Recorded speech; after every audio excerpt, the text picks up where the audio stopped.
you already addressed this, but I'm curious, how do the rest of you feel about the firefighters' collective bargaining? Are you for or against it, and why? I'm going to start down here with Wayne. So I'm against the issue for a number of reasons. First, one of the provisions in it would allow, anytime they don't go along with what the city wants, to automatically force an expensive vote paid for by the taxpayers of Colorado Springs. That leverage is not appropriate in a collective bargaining agreement.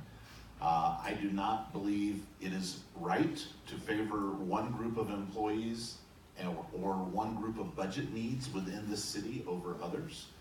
I am, by the way, I was just in Austin teaching labor law because I am a labor lawyer by profession.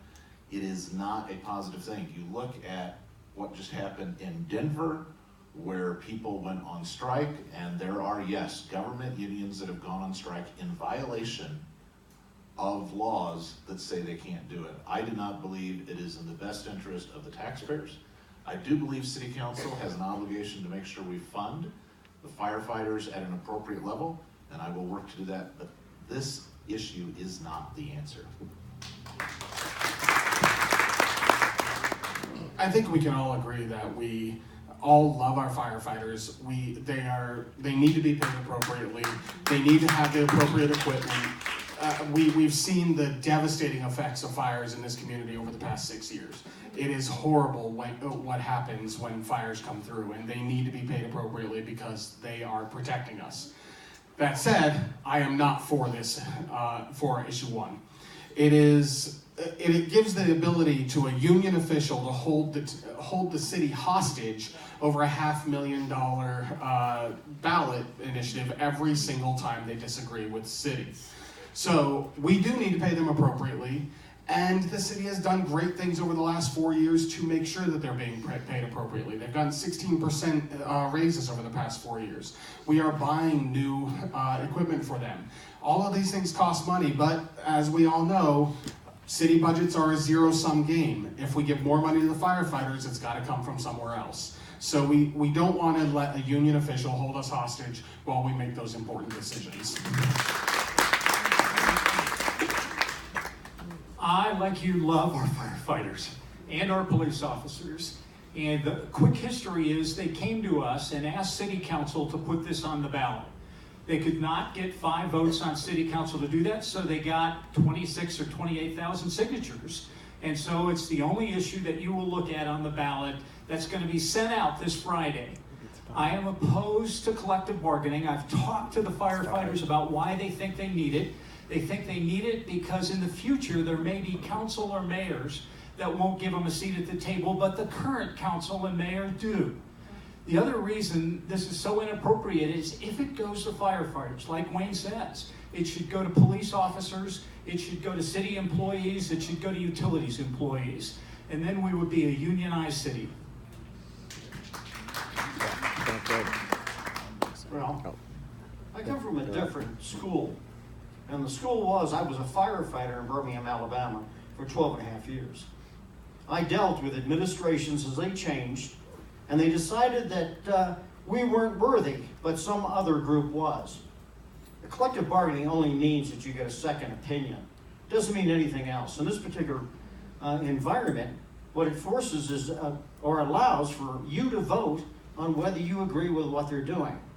I personally and professionally believe that the reason we're 120 police officers short today was because we didn't have a second opinion. Now imagine waking up tomorrow and finding out that you're 120 police officers short, and you turn around and said, how did we arrive at this impasse for protecting our citizens? Well, we didn't get a second opinion. What I ask you all to do, this isn't about unionization. International Association of Firefighters has been in existence for years. And so has the Policemen's Benevolent Association.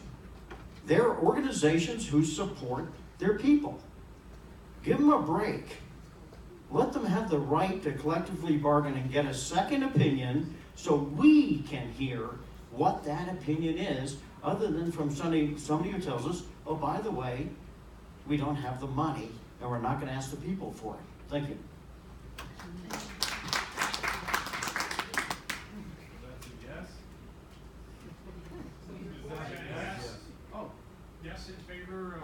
vote yes. Read the whole thing, and I've got a one-pager. I will supply everybody about my specific view and points on it. Val Snyder, I am against the collective bargaining. Having said that, I'm a Mountain Shadows evacuee. They put a fire line 50 yards from outside my kitchen window.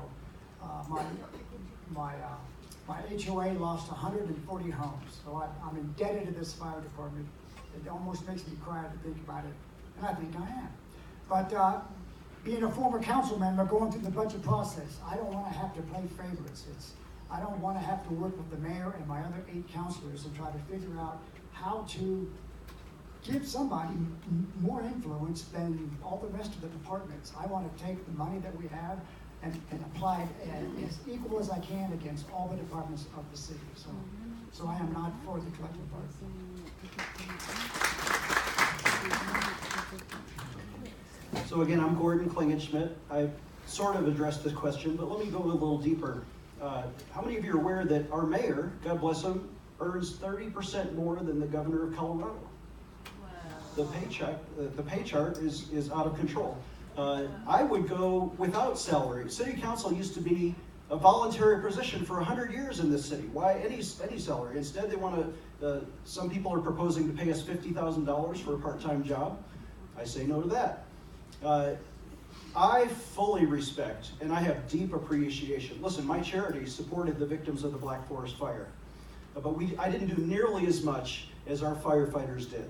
And they put their lives on the line, our policemen. Public safety is so important. And yet, as a combat veteran myself, I realize you can't pay them all like 2-star generals. You've got to pay some of them like sergeants. And maybe just flatten the pay scale a little bit. And that's how you're going to be able to put 120 more first responders on the streets, is by paying them equitably instead of what they're negotiating for.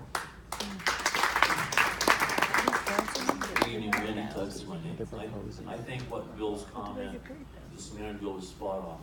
These guys deserve it right. These are the people that run into a burning home, pull a car off the top of somebody. They always endanger their life. Every day that they go to work could be the last day.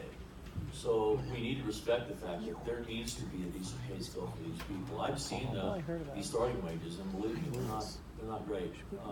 Giving them the ability to, at least as Bill pointed out, have a second opinion, to have the ability to look at their insurance package, their sick pay, their depending on what their situation is, being able to have somebody else to have a second opinion on what they make, how much they make, and their benefits is a huge thing. And if that ends up being in a collective bargaining form, and I'm all for it. I support it.